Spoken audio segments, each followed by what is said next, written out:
Good evening, believers. How are you doing today? This is Love Coach Tasha coming to you today for the Healing Hour Live. Now, if you've never been with me before, you don't know what we're doing here. I am a love coach and I specialize in helping women who want to stay and work things out after infidelity. You've been cheated on. That's who I work with, okay? You have been cheated on, but girl, leave him is not what you want to hear. It's not the outcome that you wish for. You would like for this relationship to continue. You want to be together. You want things to work out, but you're not sure how to do that. And nobody's giving you any help with how to do that. Only you should leave, you should leave. He's treating you like a doormat. I know the whole thing, and I know it personally because guess what? I went through it myself. I am 15 years past the last D-Day, the last time I had to catch him, the last time he was acting a fool. And so we are better, stronger, happier today than we probably were before that. So I want you to know that it is possible and I have experienced it, so I know it to be true. And I want you all to have that same outcome. I want you to know that you can indeed have exactly the relationship you want, even though it has gone terribly wrong right now, right? All right. So hello. If you're here with me now or you're on the replay, let me know. Let me know. Hashtag replay if you're here with me. I may have to dip out a little bit early. My son went to his first football game. He decided to play football. Remember last year it was lacrosse? He decided to go play football this year. I was all of that relief that he was going to be safer than he was playing football, and then he went and played football anyway. So that's all right. I'm breathing through it. I am trying to not let my nerves just get the better of me, especially on this full moon night. If you all have been with me for the last couple of days in my group, you will know I've been warning you. Full moon is coming. If you're feeling really volatile right now, if your emotions are bubbling over and they're giving you a hard time right now, don't you worry because everybody else is going through the same thing right now. It is a full moon, super moon, blue moon at that. We're on the second full moon of the month. So it's a little intense. It's a little bit freaky right now. People are feeling a little bit out of sorts, a little volatile, easily argue. So just know that that's just a normal thing that happens every month. It affects just about everybody. It will pass. All right.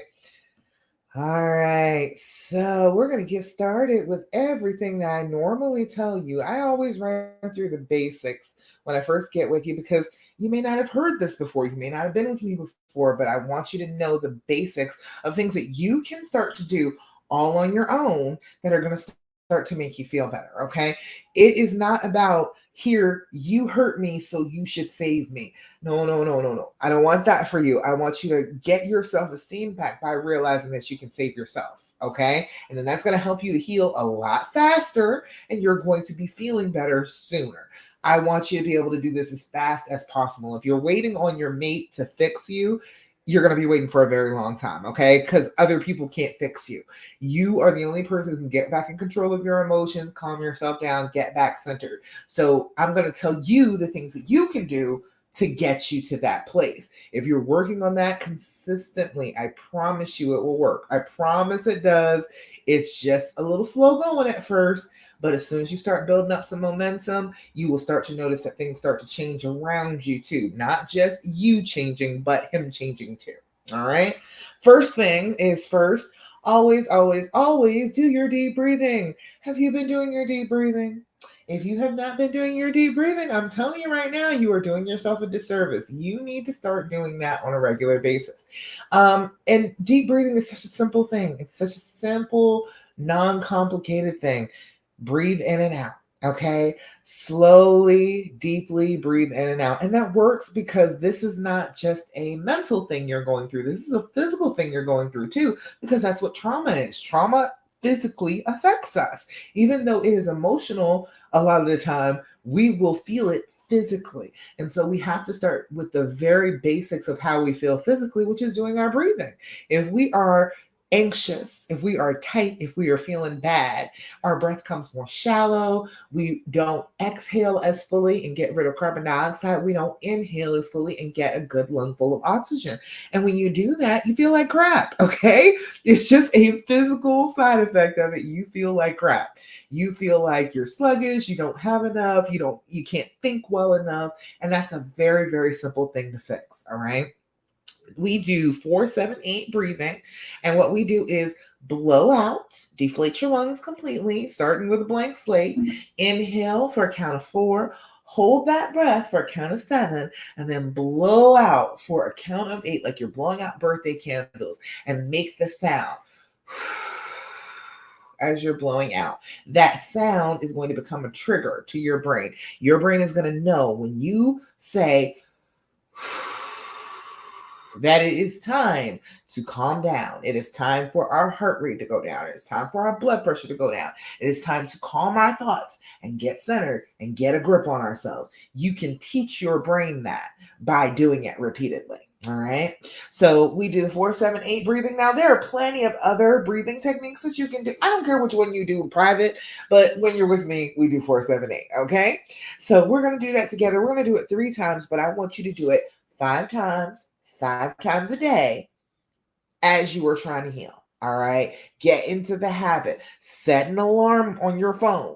Make it go off 5 times a day, and you stop whatever you're doing and do your deep breathing. If you give yourself that training, you are telling your brain what you want it to do. If you hear the alarm, it goes off, and you don't do your deep breathing, you're teaching your brain another thing. You're teaching your brain that you can just ignore this and keep on flipping out. All right. You can keep right on feeling bad because you're not invested in feeling any better at yourself. You're not even willing to take a few minutes to breathe for yourself. So your brain is going to be like, oh, okay, all right. She doesn't want to feel any better. She wants to feel terrible. Let's keep that up. All right.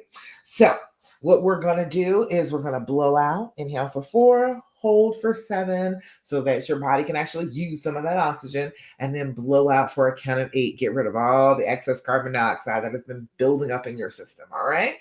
All right. We're going to start off with blowing out. Inhale through your nose. 2, 3, 4. Hold it. 2, 3, 4, 5, 6, 7. Blow out. 2, 3, 4, 5, 6, 7, 8. Again, inhale. 2, 3, 4. Hold it. 2, 3, 4, 5, 6, 7. Blow out. 2, 3, 4, 5, 6, 7, 8. Last time. Inhale. 2, 3, 4. Hold it. 2, 3, 4, 5, 6, 7. Blow out. 2, 3, 4, 5, 6, 7, and 8. Beautiful. How are you feeling doing your deep breathing? Does it feel good? Do you feel more tired? Do you feel more wired? What is it that happens with you when you are having your deep breathing go on? Because it should make you feel physically different. What is happening here is you are counteracting that traumatic response from your body physically. You are actually doing something completely against it physically. And so you should start to feel differently when you do it. All right. Let me know. Let me know if you have been doing your deep breathing, how it's going for you. All right. The next thing that you're always going to want to do, and I want you to set this time aside, okay? I need you to start doing this and taking it seriously. I want you to start journaling, all right? I am not joking around here. I need you to sit down 5 minutes in the morning, 5 minutes in the evening, and write down feelings. Pour out some of that stuff that is just inside you. It's like infection. It's like getting it out of your body. All right. I want you to sit down with yourself and give yourself that self-care 2 times a day. I'm not asking for a long time, 5 minutes each time. So that's 10 minutes. And then you add in the deep breathing through the day. That's maybe another 10 minutes. You're doing like 20 minutes of self-care. I'm not asking you for a whole lot. Okay. I'm not asking you to go above and beyond. I am asking you for very simple, basic things that you can start to do now that will help you now. All right. I want you to sit down with your journal, write down date, time, level of anxiety. Date and time is so you have some way of knowing, oh, hey, look, this happens every single Thursday. This happens every single time at 8:17. It is always going to be like this. So you will know and anticipate triggers and things that are going to happen before they happen. You'll have them written down. You'll know that they have happened before at this particular time or date, and you'll be anticipating calming yourself and not letting the trigger get to you this time. All right. Third thing is your level of anxiety. Level of anxiety 0 to 10. 0 is no anxiety, no cares in the world. You are doing great. Write that down. Okay. Put that in your journal. Put that as a gold star day so that you can remember, hey, on this day, I felt really, really great. And make sure that if it's a whole week of that, you're putting a little gold star on every corner of those pages, because what you can do is just flip back through. And when your brain on the trauma is telling you everything is terrible, your life is miserable, you're so sad, it will, I think my Instagram went off. What the heck? Phone's trying to. Okay, my phone's trying to schedule a install. But all right, 0 to 10. 0 to 10 is what we're looking for. Hey, sweet island chick, I see you over there on Instagram. Thank you for being here, because I saw it just went completely out for a second. But all right, 0 to 10. 0 is no problems at all. You want to write that down. You want to have that as a reference, because your brain will try and convince you that everything is always bad. And if you can go back in your journal and just flip through and see all those stars lined up on those pages, you can know that your brain is lying. You can stop it from continuing to lie to you, because you have proof. You have written down proof. Hey, no, it's not like that. It was better all of this time. It was better. Just because I'm feeling bad now doesn't mean that it hasn't been better. All right. So work with that. All right. Use your journal. Okay. Doesn't matter what you use. Look, you can use notebook. You can use, what else I got down here? I got a whole bin full of them. Look at that. Unicorns and sprinkles on the inside. Whatever. It doesn't matter. It doesn't matter what you use to write with, as long as you're writing. It's better to do writing than it is to use a device to type it out. There is something about connecting that pen to your brain, putting it in your hand, and that direct connection down to your hand. It soothes your brain a little bit easier than a digital device would. There's something about making those marks on the paper that is more primitive, and it makes your brain believe that you are taking it more seriously than you would if you were putting it into your phone. I don't think our brains take our phones very seriously. I think that our brains think that our phones are just toys. This is fun, this is entertainment. But when you write something down on real paper, your brain is like, haha, she's taking it seriously. This is real. She is putting it down in the real world, not the digital world, and she's going to be able to come back to it. So try to do that for yourself. Sit down. Hey, look good, 156. I see you. Hello. Try and write things down. Write your journal entries so that you can remember, and so that you can know exactly how to handle a situation that you've already run into. All right. All right. Does that make sense? Everybody with me thus far?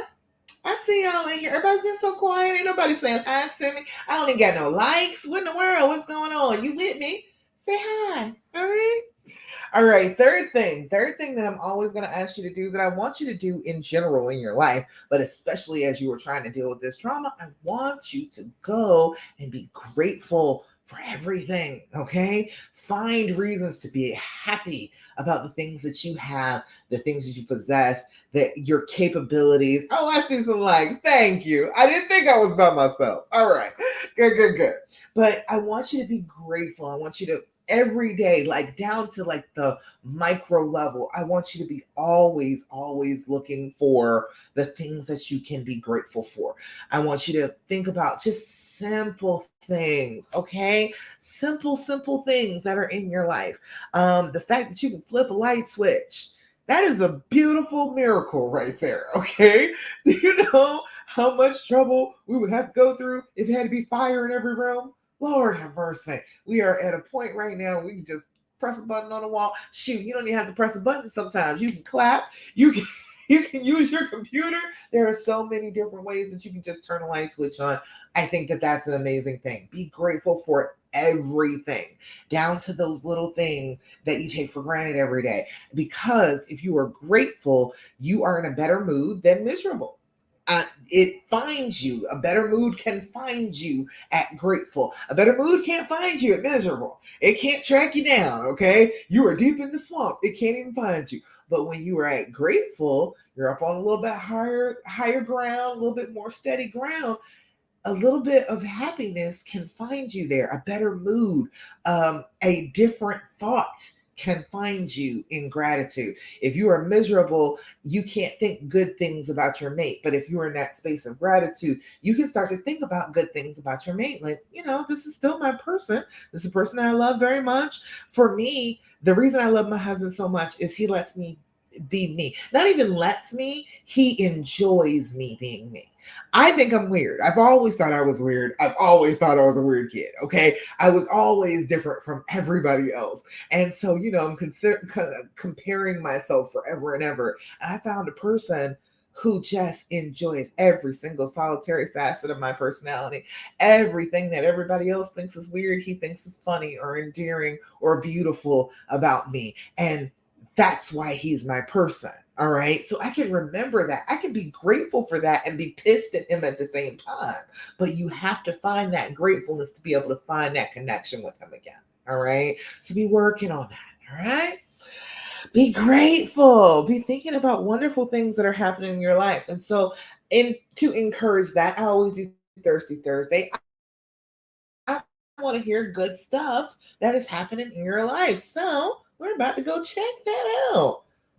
Hey, Karen, I see you. Look, that's so weird. On this screen, I've got comments. On this screen, there are no comments. That's weird. Okay. All right. Now I know that it was doing something weird. Okay. Hi, Karen. How you doing? Carissa. Hey. You say we all too relaxed for breathing and talk. I'm glad that I can help relax you. That makes me happy. I always want to hear good things like that. I want you to be relaxed. I want you to stop being so anxious and so stressed and so testy. It's not fun. I don't like feeling like that. I know you don't like feeling like that. All right. So anybody got anything good for Thirsty Thursday? Any good things happening? I see on the post. Let's see. I got Karen. Karen said we had I think you meant wonderful. We had a wonderful day this last Sunday.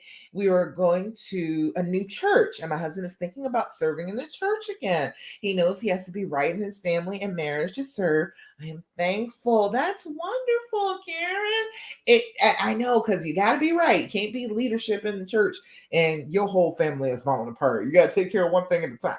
All right. I've been to churches where somebody in the leadership, their marriage wasn't going very well, and then they're not as good, they're not as effective of a leader if they're in the midst of all of that trauma. So yeah, I'm with you. I see how that's a good idea, a good thing. And that means that all his intentions are towards being faithful, being a leader, being a good husband, being a good father. So I'm excited for you for that. I'm glad that is happening for you. I'm glad you got to go to a new church too. Shoot, sometimes that's all it is. Sometimes you just need that new environment, breath of fresh air, hear a new message. So I'm glad that you got that. I'm so happy for you. Yay. All right. Anybody else? Anybody else got anything good that is happening in their life this week? I would love to hear it. You know, I love to hear good news. And I want you all to share good news because it's very easy, like in the group, it's very easy to say bad things. It's very easy to talk about the negative. But when you start talking about the positive, you get the ball rolling. People start really thinking about, well, yeah, I got something that's good like that that's going on in my life. So when you share that, light is never diminished by sharing. That's a quote. I don't even know where that came from, but when you share the light, you make it grow. All right. So if it's a light for you, it's going to be a light for somebody else. So share that light, share that goodness as much as you possibly can. As much as you share the negative stuff that is happening, share that goodness. It's going to help you be grateful. It's going to help you get to a better place and see things differently. Once you see things differently, it's so much easier to heal. All right. All right. Let's see. Anybody? All right, Karen. You said things are going good for us. I'm really grateful for the support you provide. You're so welcome. Especially your Facebook page. It's a blessing to have support from other women who chose to stay. I know, right? Isn't that a great thing? I see like it's almost like 7,000 women now. And I remember when it was like 200, and I was like, I don't even know if this is a thing. Do people really want to stay? Am I really the crazy one? Because I had talked to so many people who had stayed. You know, they say in the situation, they were like, I wouldn't stay, but they did. And so, like, I was talking to so many people, and I was like, apparently people are staying, and I stayed. So, all right, I'm going to start this group. I'm going to just get out here on faith that other women will find this. They want to stay too. I'm just going to assume that that is the case. I can't be that crazy. And now it's probably been, what is this, 3 years now? Up to like 7,000 women. And this is all just organic. This is women hearing about this group. I haven't done any Facebook ads. I haven't tried to get anybody in here at all through Facebook ads or anything like that. What I did was I would go around to the other groups and answer questions. And, you know, there were so many women in other groups about infidelity who were like, I really, really want to stay. I don't know how to do this. And, or, you know, other women that have been in this group have gone to other groups and be like, oh, wait, you want to stay? Come on, come over to this group. So it's like, right now it's not a whole bunch of people coming in, but I think that's just because it's, you know, summer, everybody's going back to school. But in like the next month or so, I bet you we're gonna have a whole bunch of people coming in, trying to get right before the holidays because you want everything to be right with your group before the holidays.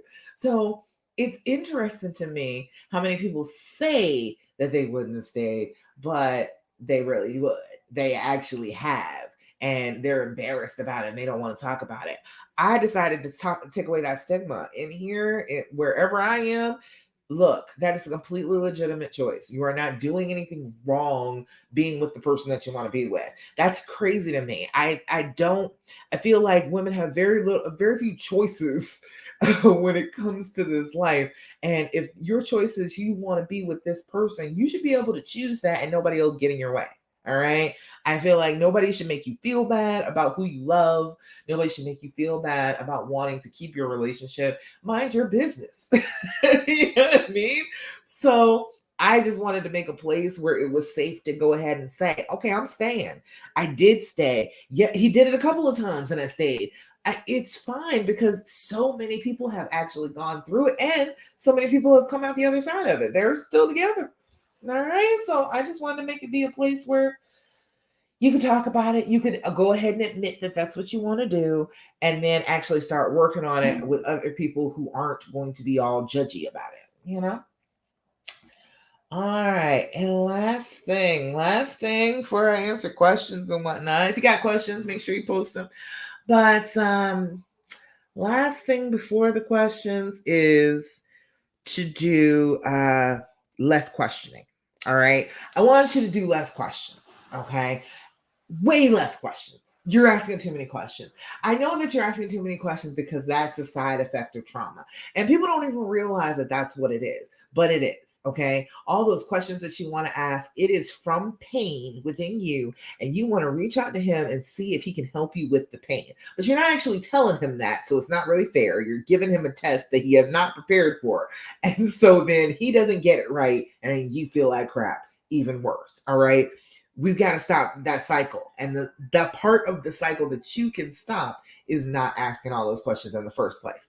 It just is not good for you. It really isn't. You want to ask questions about what happened, how he was feeling, the intimate details about the two of them. You want to ask all these questions, but they're not helping you get any better. They're not helping you feel any better. They're not helping you feel more secure. They're just not doing what you need them to do.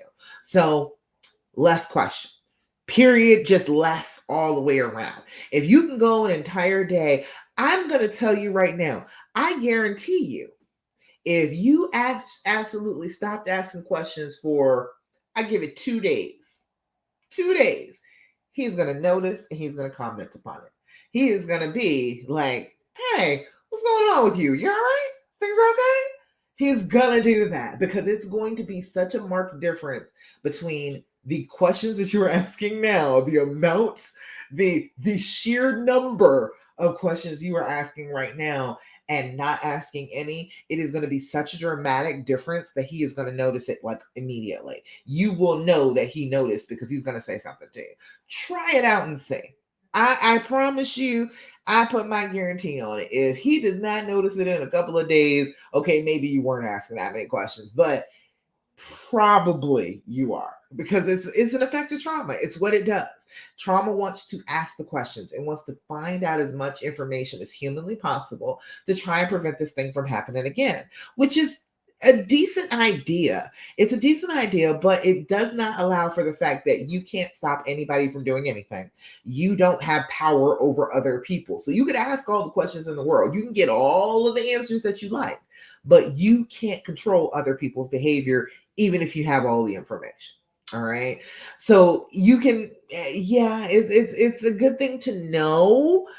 No, it's not a good thing to know. It's not a good thing to know any of those details. It's not a good thing. It's going to just cause you pain and suffering. Don't do it, okay? If you're catching you now and you just found out about the affair, you just found out about whatever is happening, and you're trying to go through the phone and you want to read all the messages, don't do it. You want to sit down with him and interrogate him and ask him everything about the affair, don't do it. If I can catch you early and prevent you from causing that trauma to yourself, I hope I can. I'm hoping that I'm catching you early. But if you've already done it, stop now. Stop with the questions. Let them go. It's gonna be better. All right. Instead of those questions, if you really, your brain kind of itches to ask a question. I know it does, because that's what trauma does. It wants you to ask all the questions. So instead of those questions, try one or two of these. This is the and. I show you this every week. It's the Healing Edition. You can get this on Amazon, the and, THEAND. You can get it on Amazon. If you put in the and in the search, it will give you the whole store. But what that they do is like 199 questions. Now, you're not going to ask all of these questions, okay? We're not going to ask all of them in one setting, but we can ask a couple and get rid of that itch to ask questions with more constructive questions. All right. Give you something to actually think about that is positive instead of something negative to think about. All right. So let me give you a couple of these. It says, when does conflict arise between us and what can we learn from those moments? Ooh, this one might be a little touchy. All right. He's going to be like, the conflict always arises when you start talking about me cheating. Yes, it does. Okay. Well, fine then. If that's the case, what can we learn from those moments? All right. And he's going to say, you can learn not to keep on going over and over the same thing. I can promise you that's what he's going to say. But if you happen to stumble across that question, do not be shocked that he would say that conflict is a problem and what you need to learn from it. Okay. Don't be surprised. Another one is, describe a turning point in our relationship and why was it important to you? That doesn't have to be a bad one. That could be a good turning point. What was a turning point in our relationship and why was it important to you?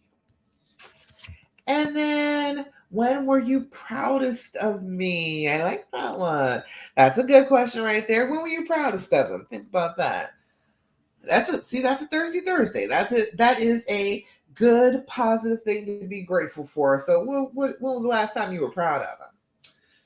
All right. So those are better questions. Ask those questions instead of all the questions that are going through your brain. I promise you, those will end in a better conversation than the confrontation that you want to start by asking him the questions that you were thinking about asking. All right. Carissa, you said my husband blocked me on the phone, but he shows up 1 or 2 times a week for the kids. The last 2 times I didn't even ask one question. He now talks to me. It's all small talk, but no silent treatment. We're in the same room anymore. I told you, girl. I told you. I told you he was going to start coming. He started coming around now because he had you blocked and he wasn't even dealing with the kids at first, right? And now, okay, he's coming over. He's coming to see the kids. When you don't ask any of those questions, when you remove yourself from that, you just speak cordially. Hey, how you doing? Yeah, so this kid did this week. This kid is going to school and having fun this week. Yeah, all right, y'all chill. I'll be back. And you go on about your business and do whatever it is that you're doing, and let him interact with his kids. And his kids, of course, are asking him where you been when you coming home.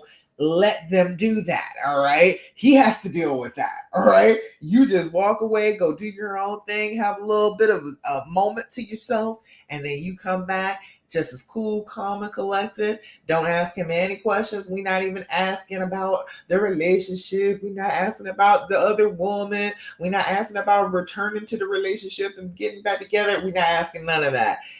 Go ahead about your business and let him go about his and make him be the one to reach out to you.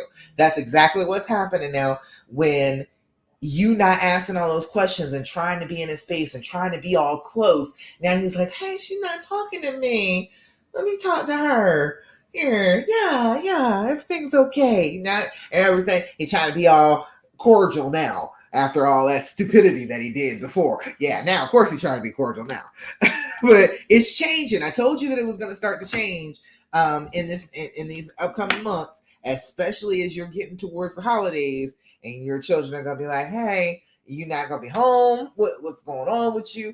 Yeah, he's gonna start looking. He start looking pretty bad in front of them kids, and he's gonna start realizing, okay, well, maybe I shouldn't have done this. Maybe I should have got myself together a little bit more before I went off and did this craziness. So it's improving already, Carissa. You're doing it. You're doing it. Just don't ask him nothing at all. You are chilling. You are doing your own thing. Act like everything is perfectly fine. All is right with your world. And don't ask him anything. And let him be overwhelmed with the urge to tell you how terrible that this side chick is. Yes, because he's going to eventually start talking to you about that. Right? Because he said, we have a long ways to go still, definitely. He still says he loves her and picks her. He volunteers that info. He only volunteers that because he knows that it's not really true. He's trying to convince you and convince him at the same time. Don't worry about that. Him just volunteering info. A lot of times when men start volunteering information, they lying.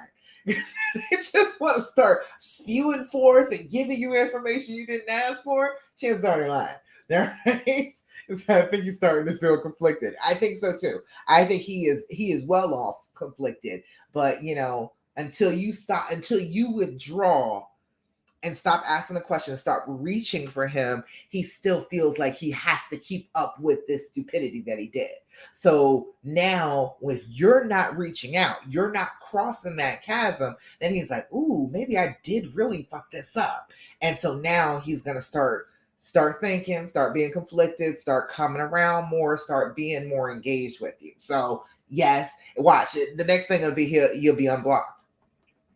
Get early mid-September. I'm gonna put a prediction on it. All right, let me pick a date. I say, all right, it's the 31st of August right now. I'm saying somewhere around the 22nd of September, all of a sudden you're gonna realize you're unblocked. Cause he reaching out, he trying to fix it. He's gonna fix it. I believe in him, Carissa. I know you believe in him, and as long as you believe in him, I'm believing the same thing you are. I think he's gonna get himself together. I think he's gonna get right and bring his butt on. But little ways to go, but that's all right. It's moving in the right direction, and you are doing exactly what you need to do to keep it moving in that direction. Don't ask him nothing. Let him go ahead and live with his choices for a little while. and see if we can't get past that. Yeah. He had a little moment. He had a little crisis. He did. That's the only time men do stuff like that. Go start seeing some other woman, go filing divorce papers. Most men don't even do that. Most men don't do that unless it's a real bad moment he is really going through. That's the only reason that they go and file divorce papers. Usually, what men will do is they'll pick at you and mess with you until you are willing to go do the divorce. But they don't usually go file the papers. It's like 70% of women are the ones who file. It's 70% of divorces that are filed by women. I think it's at 70 at this point. So the fact that he ran off and did that, he was not okay. He was not in his right mind. He was feeling himself. He was not there all the way. And as he is starting to come back, he is starting to realize what a mess he has made of his life. And that's what happens when you're going through something and you don't actually talk about it. But that's how it is with men. A lot of men are taught that they're not supposed to talk about their problems. They're supposed to just keep it in and stuff it down and just suffer with it forever and ever. And then it explodes out of them and they do something incredibly stupid and mean, usually to us because we're the closest person to them because they never dealt with their crap before. So, and then they didn't want to tell you about it because, I don't want to burden you with my problems. And my husband says that all the time. I'm like, dude, I literally signed up for that. I put my name on paperwork and everything to say that your problems are my problems. I know you don't want to burden me, but guess what? I'm a big girl. I'm 6 feet tall. I got some broad shoulders. I can handle some problems. It's okay. I'll be all right. All right. So it's a thing, Carissa. Yes, I am fully believing with you that he's gonna get himself together. I think he was just going through something. I think he really was. Most men don't go file for divorce. They just don't. It's laziness part of it. I think he just felt so badly. He was like, I have to do something, and he thought that that was the right thing to do. Yeah. It's so sad. Men and these men and their feelings. I wish, Lord, you all make sure that you're working on it with your sons. Make sure that they're able to express their emotions. They can say how they feel. And, even my husband now is recognizing, teaching my son, okay, yes, you can date several people, but you need to be making sure that all the people know that you are dating several people. Dating is supposed to be that. Dating is supposed to be not just exclusive. That's not dating, that's a relationship. So like my son is young, he's 15, but my husband has been on it because he was like, my uncles were always telling me I had to get girl after girl after girl. I had to have a whole bunch of them. And I'm going to tell my son that it's different. You don't have to do that. It's disrespectful. Don't do it. And so now he learned better. He knows better. He's doing better. So as we're going forward, that's going to be the effect of you being able to get through this with your mate is you're going to change generations. It's not going to be just you and your mate. It's going to be your children. It's going to be your children's children who learn something different than what society is teaching us right now. Oh, let's see. Anything else? Marissa, he said within 6 weeks of the first time he ever physically cheated, way too fast. He's sick. His mind is sick. Yeah, it's you know what I'm saying? I found that men in their mid-30s start to have a problem because that's the time that their testosterone naturally starts to dip a little bit. Everybody has that every month. Everybody's hormones gets a little out of whack. And so men do the same thing. Every month for a little while, it dips down. They get a little bitchy. It comes back up. They feel better. But as they hit their 30s, that the amount that they normally have is lowered. They're starting to produce less testosterone from their mid 30s on. And so I found that men in their mid 30s, when that testosterone thing starts to drop, then they're running after other women because seeing another woman, interacting with a brand new woman increases testosterone levels. It does. It just shoots them up. And then they feel better about themselves. They feel more centered because they got that hormone back. But that doesn't last. They keep on thinking that it is from that person. This person made me feel that way. And really, it's not that. It was your hormones made you feel that way. You just got inspired. Your hormones got inspired by that person. But guess what? That's not going to be forever. Eventually, that they're not going to be a new person anymore, and that feeling is going to wear off, and then that testosterone is going to dip back down again, and you're going to feel worse. So that starts off in their 30s, and then like towards their 40s, the thing is late 30s, early 40s is I'm not the man that I thought I should have been. I am not who I'm supposed to be. That's like the existential crisis in their late 30s, early 40s. That's the thing that makes them go out and chase women then. Because it's like, oh, if I go back and do things that I was supposed to do when I was young, then that shows that I have plenty more time to be the person that I was supposed to be. All right. And then in the 50s, 60s, usually they have lost both parents. You know what I mean? They have lived like this entire lifetime, and they may or may not be satisfied with that. They may be feeling the effects of their body getting older. And so they start to get a little bit afraid of their own mortality. And there is nothing like death and sex. You know what I mean? If you start being afraid of your mortality, you start wanting a little bit more sex, because sex is how you fight off death.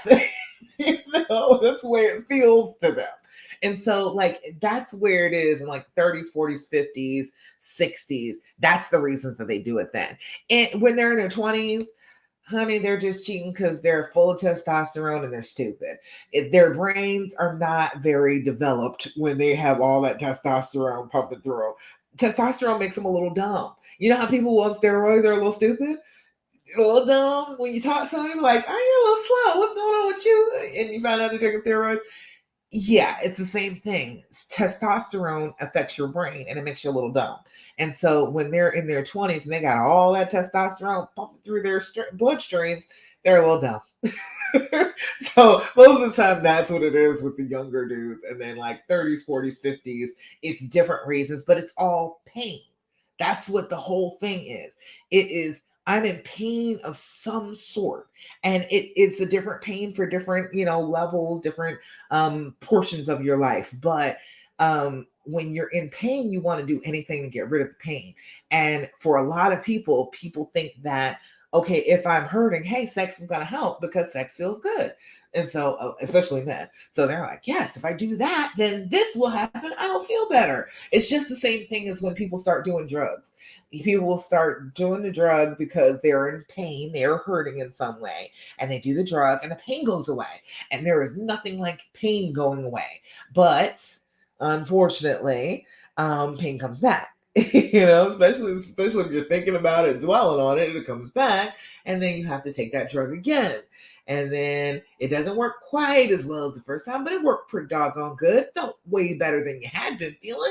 Let's do it again. Then the pain comes. And then you keep getting those diminishing returns from your addiction, but you keep thinking that the addiction is the thing that's going to fix you. And that's exactly how they are with women. They keep thinking, oh, this brand new woman, she made me feel testosterone. Let me get that. And then that fades off. And they're like, oh, I guess it wasn't that woman. Maybe it's another woman. And they end up finding somebody else and getting that fix. And then they move on from that. Kirsty said he acts like a drug addict now. It makes sense. Yes, it's the same exact concept. I remember I was a psychiatric nurse for about 6 or 7 years, and I used to talk to the doctors all the time. And that's the way that doctors explained how people get caught up in addiction. They were like, it's all about pain. That's all it is. They are looking for pain relief. And whatever it may be, another person, a drug, alcohol, whatever it is, they keep on coming back to it, thinking that it is going to make them feel as good as the first time.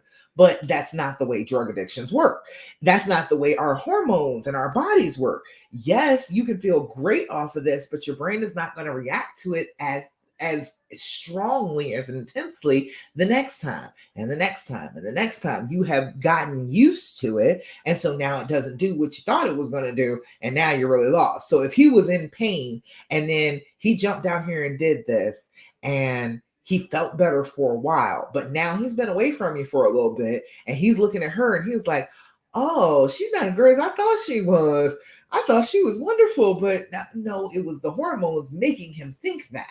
And so now he's starting to recognize that. Now he's coming on home a little bit more. He's coming on by, coming to see the kids, come speaking cordially, acting like he got some sense now because he's starting to recognize that, oh, it doesn't feel the same as it did before. So yeah, it is. It's very, very like addiction. It really is. I have discovered that most people kind of follow that same kind of track if they're trying to get out of some kind of pain. You keep on doing things that hurt you more. And that's what happens with this trauma too. Don't get me wrong. That's what happens here. You will go off and keep on asking all the questions. It is painful for you. You know it's going to be painful for you. You know it's not going to make you feel better. Like if you like really sat down with it for a few minutes, like with details about my spouse cheating on me, is that going to actually make me feel better? You know that the answer is no. But your pain is saying something has to make this pain better. I don't care what it is. And all right, let's start with the basics of, okay, yes, he cheated. This is where the pain comes from. Okay, tell me all about it so maybe I can find something in that to stop the pain. All right. It's the same way. That's why we have to depend upon ourselves and not do the addict thing, not go looking for our salvation, our pain relief elsewhere. You have to look for that within. That's how you defeat addiction. That's how that works. If you are looking for it within you instead of outside, you are way more likely to find it because that's where it is. Okay. If you're looking on the outside, you're just going to get addicted to things on the outside. And things like, oh, earlier today, who was it? Bree said, what was everybody's opinion about the person who cheated using the apps that they used before? And okay, I can understand not wanting them. He's just talking about Discord. All right, I can understand, feeling a little triggered by that. But the thing about that is, if you're triggered, then that means that you're not healed. And him not going on Discord does not heal that. That's two separate things. So you're not going to heal just from him not going on there. That is a false sense of control, a false sense of security, because he's not where he cheated, then he won't be cheating again. But you and I all know that's not the case. He could cheat anywhere. He could go on any online platform and be doing the same thing if that was really what he was trying to do. So I don't want you going into living a life with boundaries that are not normal. Like people playing video games and being online and being on apps, that is normal now. And if you try and make your life revolve around this pain, all of your boundaries and standards are, oh, because you hurt me, you can't go on the computer on your own anymore. Like he's a teenager. You can't do that. And so now you have this forever and ever that you can't do anymore because I feel uncomfortable and I'm unhealed about that. So when does the healing occur? Because the only way the healing can occur is for you to really feel that and be able to overcome it on your own, not for him to just avoid that. Avoiding triggers does not work. And it is not an effective strategy. It does not work. Okay. What you do is you will back away from the trigger. You feel it. You know that it's triggering you, and then you back away from it and try to hide from it. Okay. Then that means that you've got to make everybody else around you hide you from it too. So they can't ever do any of that. You are making your entire life based around a trigger. So I didn't get a chance to address that question, but I saw it before I came on and I wanted to bring that up. You don't want to make your life revolve around triggers. What you're saying is he can't do things because of your trigger. I understand the reason why you're saying that, but I'm saying that is not healing for you. I can understand if people get mad about that. I understand you being mad, but I am looking towards the healing. I'm not looking towards burying the pain and just not thinking about it anymore. I'm talking about actually being able to trust him on Discord, not just trust him because he's not on Discord. you're only trusting him because of the specific circumstances of where he is, and that's not trust. Okay, that's not trust. Oh, I only trust you and believe in you because you're over here in this box, but you're not over here in this box. That's not real trust, and that's not real healing. So I feel like everything needs to be okay. We're going for getting back to normal. We'll be able to do normal things. I'll be able to go on the internet. You'll be able to go on the internet. We'll be able to have our phones. We won't have to be able to check on each other all the time because we're trusting each other. I think that's the better way to go about it. So, like, trying to have them avoid, oh, you can't go on whatever it is. You can't go on X anymore. You can't go on Facebook anymore. You got to be his warden now. If that's the rule that you're making up, you got to always be checking to make sure that he's not doing that. And you don't want to be his warden, and he don't want you to be his warden. He wants you to be his woman. He is not interested in being with his warden. Okay. So that's the way I always feel about it. Try and start how you want to finish. If you want to be having a normal life and not be triggered by something, you have to decide that you're not going to be triggered by it, and then actively persist in not being triggered by it. No. I got off on that rant. Any other questions, comments, thoughts, complaints, anything else going on in your world? Anything else you want to talk to me about? Keep checking my phone. My baby hasn't texted me yet saying he's back from the game, so I must have got this timed out pretty right. Oh, okay. Oh, they won. Okay. All right. Yeah. All right. That was almost a half hour ago, so he should be coming back shortly. All right. Fabulous. All right, y'all. Anything else? Any other questions, comments, thoughts, complaints? Anything going on in your lives? I don't see any questions on the post. I don't think I missed anybody. All right. Well, let me tell you one more time. Every time we part, I always want to tell you about this. I am always going to let you know that you need to be doing affirmations, okay? We need to be working on that every single day. We need to be combating the negative thoughts that come with the trauma with positive thoughts, all right? The thought is, he never loved me. I'm not stupid. He has loved me this whole time. I would not have missed that. I saw that he loves me. He just did something stupid. And being stupid is not the same as not loving me. All right. Whatever lie it is, you're not good enough. Oh, what the hell, I'm not. I am a goddess. I'm a queen on this earth. You can't sit here and tell me that I'm not enough. I am plenty. But anybody say I had to be enough for him. I'm enough for me. I'm the one that's important. I'm enough for me. And then I'm a partner, a complement to him. All right. So just challenge those thoughts. The negative thoughts are going to come. They're going to be really persistent. They're going to tell you that they're true and nothing else is true, but they're lying. Okay. If you can think of the opposite of whatever the thought is, chant it. Chant it like it is the one thing that will keep you safe. Okay, just over and over and over again. I am enough. I am enough. I am enough. I am happily enough. I am wonderfully enough. And keep on going over and over those negative thoughts with positive ones. As you do that, you teach your brain what you want it to think. And you are in control of what your brain thinks, okay? Some stuff is automatic, yes, but you can change the way it functions on a day-to-day basis with what you are consistently repeating to yourself. That's why it's so important for you to be doing your affirmations. You need your affirmations. You need to be telling yourself good stuff all the time because your brain is automatically telling you bad stuff all the time. To get that to stop, to get out of that cycle, we must do something different, and that is going to require you doing affirmations. So look yourself in the eye, wherever it may be, in your camera, in your phone, in your mirror in the bathroom, wherever it is. Look at yourself and say it with conviction. Say it with authority. Say it like you know it to be true and you want you to believe it. All right. So today, this affirmation for today says, today I will forgive. Today, I will forgive any past mistakes I have made. and love myself unconditionally. That one wasn't even forgiving other people. That one's forgiving you. All right.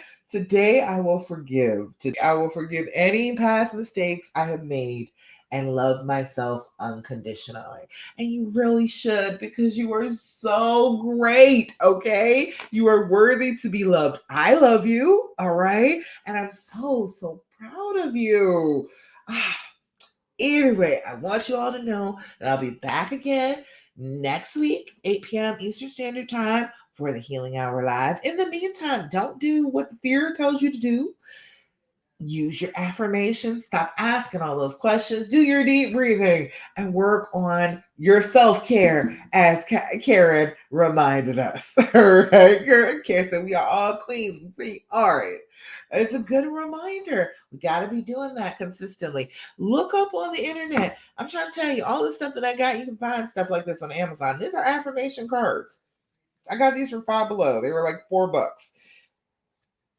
Excellent deck. Beautiful thing. So you can check out and look on the internet, look on Amazon, affirmation cards. There's a whole bunch of them. You can find good ones that you can use every single day. All right. Got good resources. All righty, y'all. That's about it. My son should be pulling up in his school. I'm about to go get my baby and come home and crash because I'm exhausted. It's been a really long day. But I'm glad I got to spend this time with you. Thank you so much for joining me for the Healing Hour Live. I love you and I'm very proud of you. And I will see you again next week, 8 p.m. Eastern Standard Time for the Healing Hour Live. I'll talk to you again. Bye on Instagram. And bye over here on YouTube and Facebook.